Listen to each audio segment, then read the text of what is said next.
Welcome to Pankinen Financial Perspective with Ashton Pankinen from Pankinen Financial Group. Planning for your financial future means navigating challenges like market volatility, inflation, and retirement income. Pankinen Financial Perspective is here to help by addressing common financial concerns, sharing valuable strategies, and exploring ways you can work toward your financial goals. Now let's get started with Pankinen Financial Perspective. Hello and welcome to the Pankinen Financial Perspective. My name is Ashton Pankinen from Pankinen Financial Group. If you'd like more information about what you hear during our show today, give us a call at 952-873-2703 or visit us online at pankinenfinancial.com. That's PANKONIN financial.com. And while on my website, click on the radio page to check out past shows, to subscribe to our program on Apple Podcasts, Spotify, or Amazon Music. Also, while on my page, click the link at the top to get the latest retirement guide. Deciding when to retire and whether you're truly ready may be one of the biggest financial decisions you'll ever make. And yet, for a lot of people, the planning side of that decision gets less attention than it deserves. One of the first questions people ask me is, how much income do I actually need in retirement? You'll hear a common rule of thumb that says around 80% of what you're earning before you retired. And while that's a reasonable place to start, it's really just a starting point. The truth is that retirement income planning is deeply personal. What works for one household may look completely different for another. Someone could have a fulfilling, comfortable retirement on $5,000 a month, while someone else might need $50,000 a month to live the life they envisioned. Neither is wrong, they're just different. So today we're going to talk about what defines a good retirement income, where the income could come from, and how to think about building a picture that actually fits your life rather than relying on a generic formula.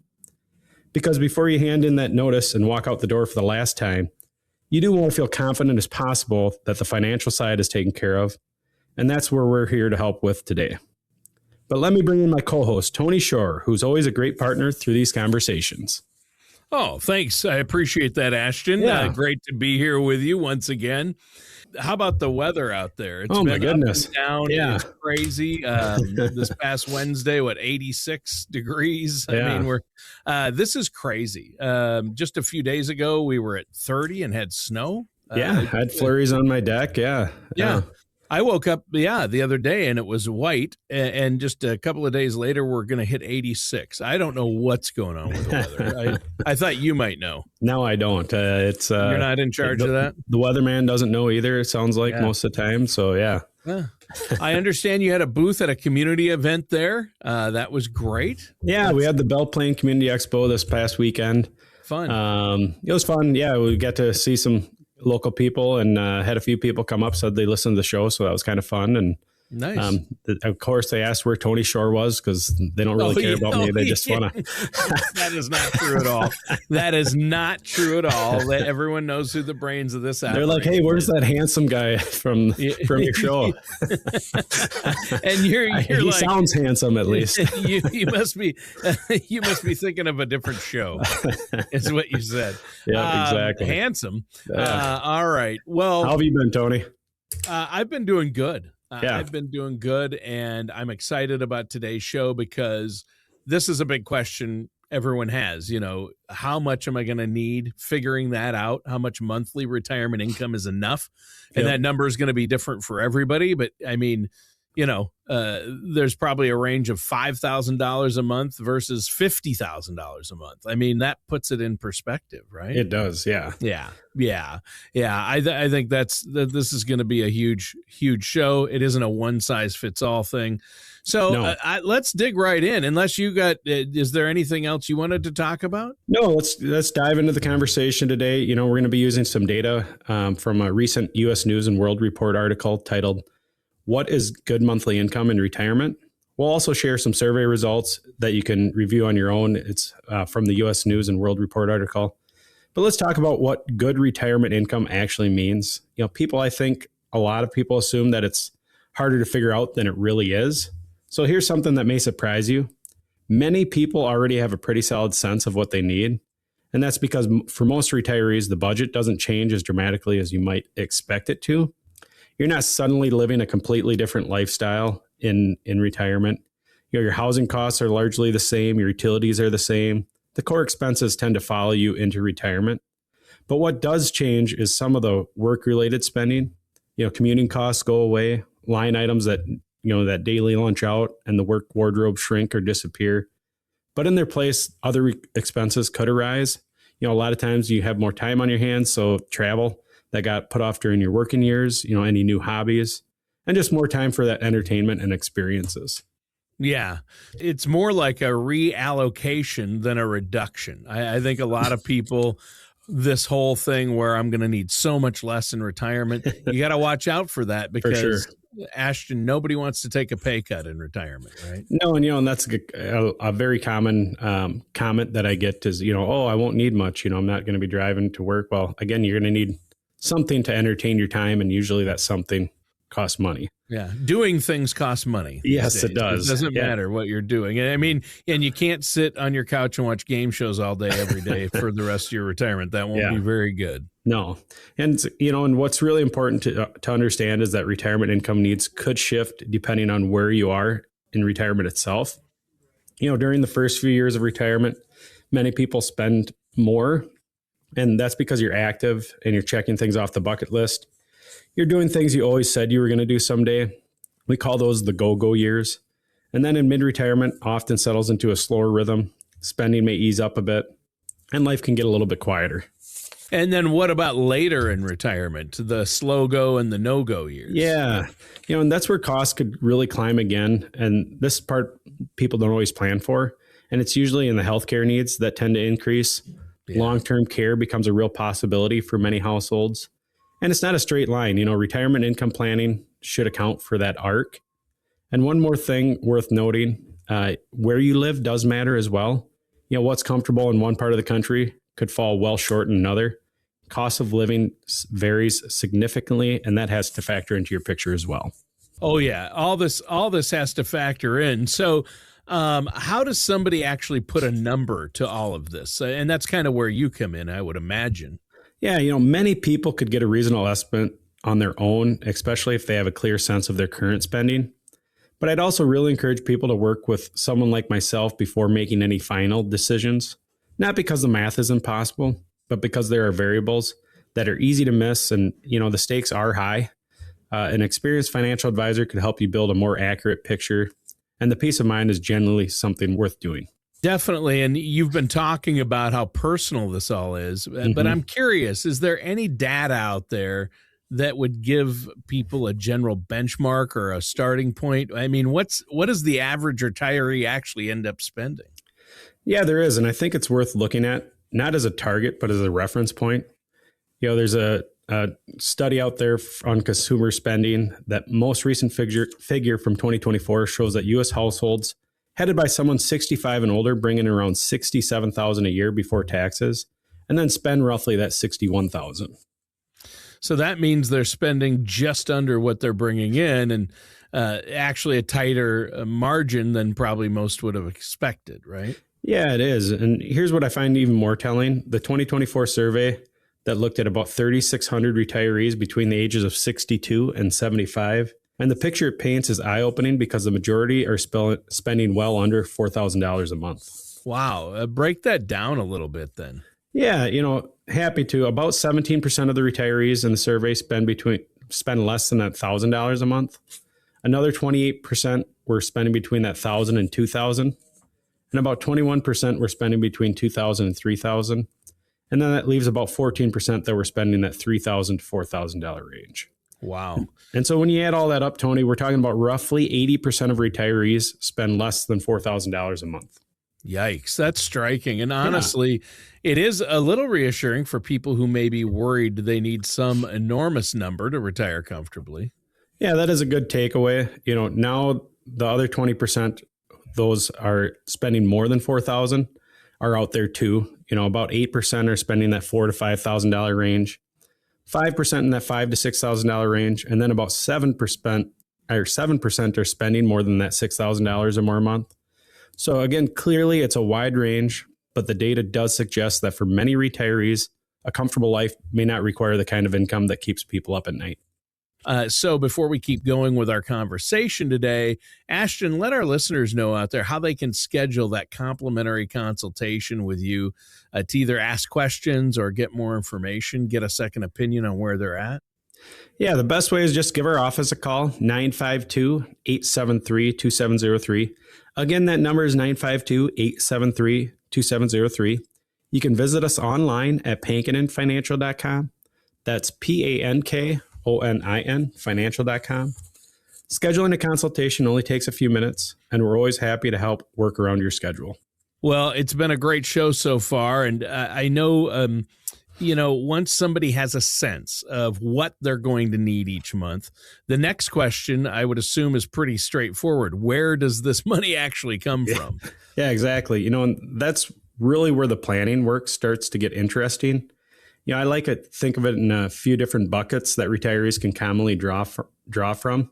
One of them is Social Security. You can draw from your investment portfolio, annuities. Some people do choose to do some part-time employment in retirement, and then there's also pensions. And depending on each person's situation, there could also be some rental income or something else that comes into play. I know there's a lot of different possibilities for sources for income in retirement. Where do most people land in terms of what they're actually relying on, though? Yeah, and again, I know we've also talked this as a three-legged stool of retirement, and consistently that Social Security tends to be the foundation for most people. According to the Social Security Administration, nearly 90% of people who are 65 and older do receive that Social Security. And as of January 26th, the average monthly benefit for a retired worker was around $2,071, which works out to just under $25,000 a year. Yikes, that's not a lot to live on by itself, is it? It's not. And that's a critical point. Social Security was never designed to be the whole picture. It's just a piece of that picture. So if someone's counting on their primary source of income, that could create real strain. And then again, that gap between Social Security, what it provides, and what someone actually needs has to come from somewhere else. Sure. And I'm sure some people think that part-time work might actually fill that gap then, right? Yeah, they do. And part-time work can absolutely play a role. But here's what I often tell my clients: you can't count on that indefinitely. At some point, physically getting a job may not be an option. Your health changes, energy changes, life changes.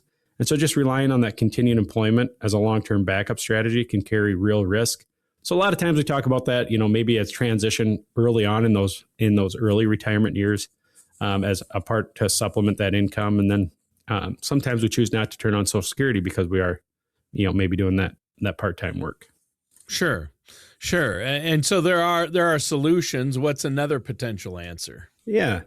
Building during your working years. You want to make sure you're funding those 401ks, IRAs, and sometimes we have annuities as tools that can create income for you, so you don't have to show up somewhere to earn that income. The goal is to arrive at retirement with enough accumulated and structured income that Social Security becomes a complement to your plan, not the whole plan itself. So again, the difference between feeling more financially secure in retirement and feeling like you're just getting by, that's the difference between the two, is making sure we have these strategies set up. And now that we kind of talked about where that retirement income can come from, there's another layer to this that people don't always think of carefully. And that's how to actually convert the savings or the funds you've saved for your whole life, for 30, 40 years of working, and how you can turn that into reliable monthly cash flow. Yeah. Well, because it's not just a matter of having money saved and pulling it from pulling it out whenever you need it, right? Yeah, I completely agree. And that is an important distinction. One of the most well-known guidelines is the 4% rule, which is the idea that you could draw 4% of your savings each year and have a reasonable chance of not outliving your money. Ultimately, if someone saved $1 million, that's about $40,000 a year. And if you've saved about $500,000, that's about $20,000 a year in income that you could rely on. Yeah. And that starts to put some real numbers around what enough saved or having enough for retirement really means, right? Yeah, that's right. Here's where it gets a little more complicated. The 4% rule that we talk about very commonly on the show doesn't fully account for taxes. And taxes could have a significant impact on how far your withdrawals can actually go in retirement. Really? I know taxes always play a role here. For sure. How so? What do you mean by that? Yeah, well, many retirees have the bulk of their savings in traditional 401ks or IRAs, which are tax deferred, and then every dollar that comes out of those of those accounts is taxable as ordinary income. And at age 73, the IRS requires you to start taking those RMDs. And so you don't get to choose whether to take them. And depending on the size of those accounts, those RMDs could push someone into a higher tax bracket than they were expecting. Yeah. Yeah. And RMD, I thought it stood again for really massive donut. Yes. Yeah, but it's required minimum distribution. And boy, those tax deferred accounts can be ticking tax time bombs for people in retirement, right? They don't realize that, hey, my 401k, my traditional 401k or IRA or work employer account, it's a tax deferred account. I didn't have to pay taxes on that money the year I earned it, but now it's grown exponentially with compounding interest, and I have to pay taxes on all of it. Yeah. And when you pull it out in retirement. So people don't realize those are joint accounts with Uncle Sam. Yeah. And we talk a lot about that when we meet with clients, and, especially those in the accumulation phase. Are we putting it to tax-free accounts like the Roth? Are we making sure we take advantage of that? Because in those scenarios, we don't have that joint partnership with the government. When we take it out, it's going to be tax-free. And I always talk about with my clients, it's important to have a pool of both in retirement. Sure. Because, there are some lower tax brackets that we want to make sure we fill in retirement. I don't like paying tax, but I like paying tax at 12% or less. Yes, and so again, exactly. If we can fill those buckets, it comes in pretty critical there. Yeah, and RMDs, or if you have too much in taxable accounts, it can, again, like you said, it can push somebody into a higher tax bracket. And that means a retiree could end up with less spendable income than they had planned for, even though they think, they're looking at their account balance and it looks healthy on paper. Yeah, that's exactly the risk, which is why tax planning and not just investment planning is such an important part of the retirement income conversation. One strategy some people consider is converting money from a traditional IRA account into a Roth account before they retire. Roth withdrawals in retirement are tax-free. The possible trade-off is that you are going to pay some taxes at the time of the conversion. So it's not a free lunch, but the right person, the right time, it could make a meaningful way to reduce their tax burden later on. We actually have calculators that we run for clients on here's what your lifetime taxes would be if we didn't do the Roth conversion. Here's what your taxes are going to be if we did. And again, it's going to be more upfront. But again, because of compounding interest, when it grows tax-free, it might be the right choice to do at least some of your portfolio. Well, sure, because if you don't convert it to a Roth, sure, you might have to pay taxes on that money now. But if you don't pay it now, it's going to grow. It's going to grow exponentially, and you're going to have to pay taxes not only on the amount you have now, but on the all that growth, that compounding interest. If it's in a Roth, it gets all the growth. You get all that growth tax free, and Correct. So that can make a huge difference when you run those numbers, I bet. Yeah, it does. And then, the other thing to think about is our beneficiaries. Fortunately, every parent's dream is to have their kids do well and be in a better financial situation than they were. And so in a lot of cases, my clients might be in a lower tax bracket than their kids. And so again, it makes sense to convert it, pay it at a lower tax bracket than their children are in. And so when they pass down the road, I guess we're all going to go at some point. And if there's money left in that account, it can pass to the kids tax free.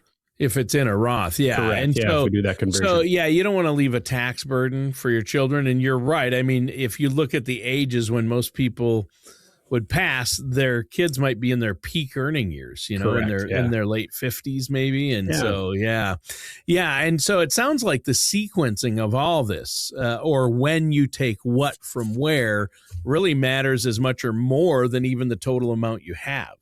Yeah, it can matter enormously. And that's one of the reasons I'd encourage everyone approaching retirement to work with a financial advisor and a tax professional on this. And again, it's usually something I just made a call to a local accountant here yesterday to make sure, hey, I want to be on the same page as you as far as tax consequences if we do a certain strategy.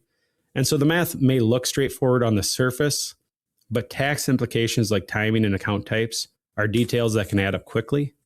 Getting them right could make a real difference in the way you actually take home, or on the money you actually take home each month. And what strikes me really about all this is how many moving parts there are. It's a lot to navigate on your own. So I want to ask you directly, what does working with a financial professional like yourself actually look like in practice? I mean, what does that relationship do for somebody? How does it help? Yeah, that's a great question. And I think it's worth spending some real time on because I find that a lot of people have a vague sense of that they should work with a financial professional, but they're not always sure what it actually means for them on a day-to-day basis. So let me just start with Social Security because it's one of the areas where professional guidance could make the biggest difference and where some of those mistakes can be the costliest. Social Security decisions are permanent. So again, once you file, that's largely your path. And the timing of when you claim could mean a difference of tens of thousands of dollars over the course of your retirement. Wow. And that's serious, right? I mean, I imagine a lot of people, most people probably don't realize just how many variables go into a decision like that. Yeah. When do I turn on my Social Security? Most people think that's a simple question, but underneath that question is a lot of layers. Your age, your health and life expectancy. I always joke with clients, if you could tell me exactly when you're going to die, I can tell you exactly when to take Social Security. But we try to make an educated guess based on, your health and life expectancy, whether you're married, how your spouse's benefits factor in, whether you're still working, and how your benefit interacts with your other income sources and what that means for your overall taxes. So again, a financial advisor could help you model different claiming scenarios side by side so that you're not guessing. You're looking at actual projections based on your specific situation and making an informed decision rather than just going along with what the neighbor told you that worked for them. And it can come from good places like friends, family, or even articles online and reputable sources. But retirement planning isn't a one-size-fits-all, and advice that was right for someone else's situation could steer you in the wrong direction. And so again, a financial professional isn't just bringing knowledge, they're bringing ability to apply that knowledge to your specific circumstances. That's potentially meaningful distinction between that. And when it comes to retirement income planning more broadly, that personalized approach could be the difference between a plan that holds up and one that starts to show cracks in 5 to 10 years. Well, yeah. And you alluded to it earlier when you mentioned, that question, when do I turn on my Social Security? That decision alone is something there are so many myths and misconceptions about. Social Security's going to run out. I got to turn it on when I'm 62, Tony. Yep. And that's what the majority of people turn it on when they're 62 or not even worried about when it's going to run out. Although that's a concern for some people. That's why they turn it on early. Others, well, I'm going to get more checks. The sooner you turn it on, the more checks you get. Yeah. What if I only live another 5 years? I want to turn it on ASAP. Yep, for sure. But, everybody says, I'm not going to live that long. But people are living, all the stats show people are living longer and longer. The odds of you living longer than your parents are great. I mean, quite a bit these days. So. Yeah, it's funny you say that. We just, I don't know, on the car ride in today, we had the conversation, my kids, and we were talking about how long we're all going to live. And they had a great grandma who lived to 102. Yep. And then that was actually my step grandma, technically. My grandpa remarried after my grandma passed at 65. And so again, people are living longer and longer nowadays. And, planning to live past 90 is a real stat that should be planned for. Oh, yeah. Yeah. I know when you work up plans for people, you go out quite a ways because you'd rather err on that side than not plan for enough time. Going back to work at age 90. Yeah, that's not going to work. So what does that broader planning process look like when somebody comes in to work with you? Yeah. It starts with a clear picture of where someone stands today. So what they've saved, what they owe, what income sources they could expect, and what their spending is likely to look like in retirement. From there, we can start building a strategy that coordinates all of those pieces, not just for one or two of those pieces. And again, that might be looking at how to sequence withdrawals from different account types, whether that's a Roth IRA, tax qualified account, or a non-qualified account, and what that tax impact's going to be. It might mean evaluating whether annuity could provide some more predictable income floor that takes the pressure off the rest of the portfolio. Or it could be running projections on different retirement dates to see how a few more years of contributions could change the picture. And I think that's where some people have an outdated picture of what a financial advisor does. It's funny. My dad always called me a stockbroker when I first started in this business. And of course, that's so far from what we do here. And again, that's the older mentality of what they picture guys like me doing. Yeah. And so it's not just about managing that portfolio. It's building a coherent income strategy that accounts for longevity, healthcare costs, inflation, taxes, and the unexpected. Because all of those things are real factors that could affect whether your money lasts as long as you need it to. And longevity risk is one that doesn't get enough attention. People are living longer. A retirement that lasts 25 or 30 years isn't uncommon anymore. That's a long time to make your money work and a long time for things to go wrong if the plan isn't built to last. Yeah, there you go. And I imagine having that professional relationship is also going to provide something less tangible, which is the relief of knowing somebody is there helping you watch over your strategy, somebody who's done this day in and day out. I mean, my wife and I, Sarah and I, are only going to retire once and go through the process once. You're doing it every single day. Yeah, and that's where, a lot of people, it's scary because this is their only retirement. Right. But I've seen hundreds of thousands, I guess, retirements that I've helped people with. Yeah. And it's not, the power of teamwork is really something that I don't think should be underestimated. Yeah. Retirement is supposed to be a chapter that you enjoy. And when people are anxious about whether their money is going to hold up, that anxiety doesn't just stay in the background. It affects how they live on a day-to-day basis. And so again, working with someone you trust who knows your situation and is helping to make sure you stay on track could free you up to actually enjoy retirement you worked so hard to build. And really, Tony, that's ultimately what it's all about. Not just the numbers, but the life those numbers are meant to support. For a lot of my clients, we talked a little bit about it in this show that, can we increase that floor of guaranteed income for you? So you've got that Social Security, calling it $2,000 a month for each of you, but maybe you need $5,000 a month to cover all those basic spending needs. We might be able to guarantee that other $1,000 in an income annuity or something like that to know that, hey, we've got all our basics covered. We don't have to worry about market fluctuations. And so we can be a little more confident in our retirement strategy. Well, I'll tell you what, this has been a terrific show today, Ashton. Anything else you want to add before we go? If you have any questions about retirement and your financial strategy, visit my website, pankoninfinancial.com. That's PANKONIN financial.com. Give our office a call, 952-873-2703. Again, that number is 952-873-2703. We'd love to help you build a financial strategy that has you looking ahead with more confidence and excitement. All right. Well, thank you so much, Ashton. Listeners, thanks for tuning in. That does it for today's episode of The Pankonin Financial Perspective with our host, Ashton Pankonin. Thank you for joining us for Pankonin Financial Perspective. Don't head into retirement without a plan for both your finances and your health.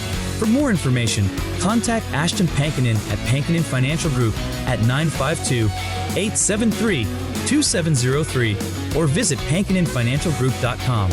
Join us again soon for another episode of Pankonin Financial Perspective. Advisory services are offered by Ashton Pankonin LLC DBA Pankonin Financial Group, an investment advisor in the state of Minnesota. All matters discussed during the show are for informational purposes only. Each individual situation may vary, and the opinions expressed here may not apply to everyone. Materials presented are believed to be from reliable sources, and no representations can be made as to its accuracy. All ideas and information should be discussed in detail with one of our qualified representatives prior to implementation. We are not affiliated with or endorsed by the Social Security Administration, the Federal Medicare Program, or any other government agency. Calling this number will direct you to a licensed sales agent.